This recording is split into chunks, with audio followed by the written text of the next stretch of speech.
پی T آئی نے ججز کے خط کے معاملے پر جوڈیشل کمیشن کے ذریعے تحقیقات کا مطالبہ کر دیا۔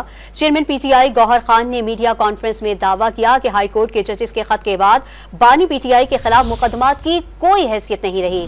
جتنے کیسز کے فیصلے آئے وہ خط کے بعد ختم ہو گئے۔ Secretary general P T I Omar Ayub نے ججز کے خط کو پاکستان کے انتظامی امور پر چارج شیٹ قرار دے دیا۔ پاکستان تحریک انصاف نے ججز کی جانب سے سپریم جوڈیشل کونسل کو لکھے گئے خط پر جوڈیشل کمیشن کے ذریعے انکوائری کا مطالبہ کر دیا۔ اسلام آباد میں پریس کانفرنس کرتے ہوئے chairman P T I barrister Gohar نے دعویٰ کیا کہ خط کے بعد بانی پی ٹی آئی کے خلاف مقدمات کی کوئی حیثیت نہیں رہی، انہیں فوری رہا کیا جائے۔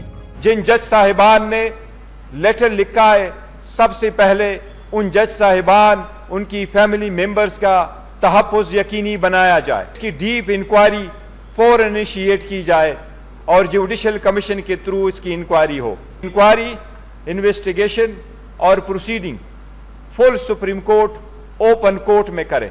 ججز کے لیٹر کے بعد خان صاحب کے جتنے ٹرائل ہوئے ہیں، جتنے کیسز ہوئے ہیں، ان میں ڈیو پروسیس اس روشن کی طرح وائلیٹ ہوا ہے۔ ہم مطالبہ کرتے ہیں کہ جس بھی فورم میں ہیں عدلیہ اور اسلام آباد ہائی کورٹ فوراً ان کو نل انوائٹ ڈکلیئر کرے اور خان صاحب کی فوراً رہائی ہو۔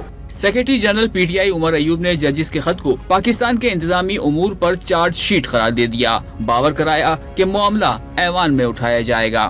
یہ در حقیقت پاکستان کے انتظامی امور کے اوپر ایک چارج شیٹ اور انڈائٹمنٹ ہے۔ لیٹر میں واضح طور پہ جو لکھا گیا ہے کہ جو نشانہ تھا وہ صرف ایک شخص ہے جن کا نام ہے قیدی نمبر 804۔ فورم پہ جو ہمارا قومی اسمبلی ہے، سینٹ آف پاکستان ہے، صوبائی اسمبلی ہے، وہاں پہ پرزور طریقے سے اٹھائیں گے۔ اسلام آباد ہائی کورٹ کے 6 ججز نے سپریم جوڈیشل کونسل کو عدالتی امور میں مداخلت سے متعلق خط لکھا تھا۔